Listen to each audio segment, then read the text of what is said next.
दोस्तों किसी भी तरीके के मैट्रिमोनियल डिस्प्यूट में दोस्तों अगर कोई पारिवारिक विवाद चल रहा है और इन्वेस्टिगेशन की जा रही है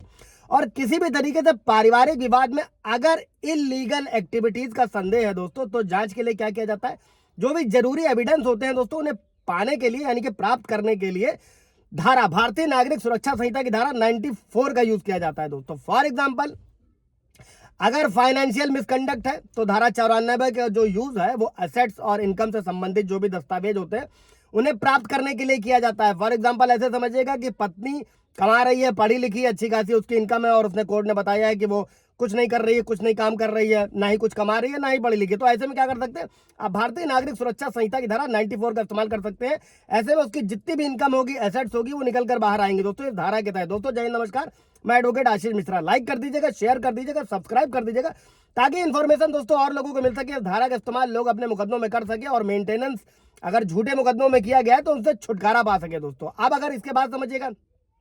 ट्रायल चल रहा है, इंक्वायरी चल रही है, तब भी धारा 94 का यूज किया जा सकता है परीक्षण या फिर पूछताछ के दौरान मामले में जो भी संबंधित दस्तावेज आप चाह रहे हैं। जैसे कोई पति पीड़ित है, पत्नी पक्ष वालों कर रखा है, तो कोई भी संबंधित दस्तावेज है या आइटम है पाने के लिए धारा का इस्तेमाल किया जा सकता है। और इसमें फाइनेंशियल रिकॉर्ड्स है, कम्युनिकेशन है और भी कई सारे आइटम शामिल हो सकते हैं जिनका उपयोग आप एविडेंसेस के रूप में किया जा सकता है दोस्तों। अभी जो 94 का मुख्य पहलू क्या है दोस्तों, वो ये है कि 94 के तहत समन या आदेश जारी करने की जो शक्ति होती है वो कोर्ट या पुलिस स्टेशन के प्रभारी यानी कि अधिकारी के पास होती है।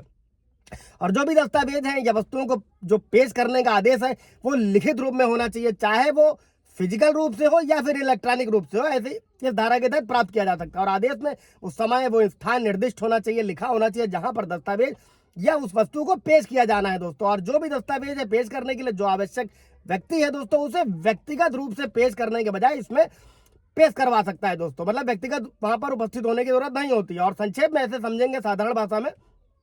हालांकि धारा 94 स्वयं जो है पारिवारिक विवादों के सीधे संबोधित नहीं करती है दोस्तों, लेकिन ये एक ऐसा हथियार है, एक ऐसा उपकरण है, एक ऐसा गैजेट है जिसका उपयोग एविडेंस और जानकारी को एकत्र करने के लिए किया जाता है। जो ऐसे विवादों में संबंधित जो भी जांच होती है, परीक्षण होता है, इन्वेस्टिगेशन होती है या भी जो अन्य कार्रवाइयां होती है उनसे रिलेवेंट हो सकता है दोस्तों।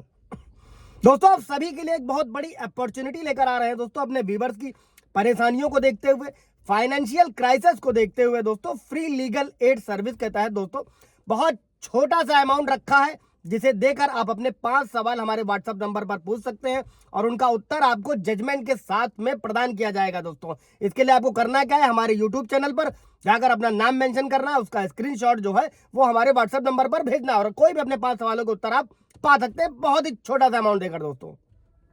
अभी ये जो भारतीय नागरिक सुरक्षा संहिता की धारा 94 है दोस्तों, इससे पहले ये सीआरपीसी 91 में पूरी व्यवस्था थी दोस्तों। और किसी भी कानूनी कार्यवाही के लिए जो व्यक्तियों को दस्तावेज है या कोई अन्य वस्तुएं हैं जिन्हें पेश करने के लिए बुलाने के बारे से संबंधित है दोस्तों। और ये सीधे सीधे पारिवारिक विवादों को संबोधित नहीं करती दोस्तों, इसको अच्छे भाषा में समझ लीजिएगा, लेकिन उन विवादों से संबंधित में जो है वो रिलेवेंट हो सकता है। और स्पेशली दोस्तों इसको ऐसे समझिएगा कि ये कोर्ट या पुलिस अधिकारी को जांच कर रहे हैं, जांच के बाद, पूछताछ के बाद, परीक्षण या किसी अन्य कार्यवाही, कानूनी कार्रवाई के लिए जो भी दस्तावेज है या जो इलेक्ट्रॉनिक संसाधन है, कैसे एविडेंसेस है, उनको पेश करने के जो है आदेश की अनुमति दे सकता है। और यहाँ पर यह भी बताया गया है दोस्तों कि जो पारिवारिक विवादों से संबंधित कैसे हो सकता है, आप इसको कैसे यूज कर सकते हैं। अभी एक चीज और समझिएगा, अगर एविडेंसेस आपको किसी भी फैमिली डिस्प्यूट में पत्नी के खिलाफ आपको एविडेंस इकट्ठा करना है, तब आप क्या करेंगे, इसी पारिवारिक विवाद में धारा 94 का उपयोग जो है दोस्तों, किसी पक्ष को मामले से जो भी संबंधित दस्तावेज है, ईमेल है, सोशल मीडिया पोस्ट है या कोई भी अन्य जरूरी डॉक्यूमेंट से पेश करने के लिए बाध्य करने के लिए किया जा सकता है दोस्तों। और इसमें जो भी फाइनेंशियल रिकॉर्ड है, कम्युनिकेशन बिटवीन पार्टीज है दोस्तों, जो दोनों पक्षों के बीच बातचीत हो रही है या फिर कोई अन्य जानकारी भी शामिल हो सकती है जिसका उपयोग आप अपने केस में एविडेंस के रूप में किया जा सकता है इस धारा के तहत दोस्तों। कोई सवाल जवाब होगा कमेंट में पूछेगा, अपॉइंटमेंट लेकर बात करना चाहे तो आप वो भी कर सकते हैं दोस्तों। Thank you.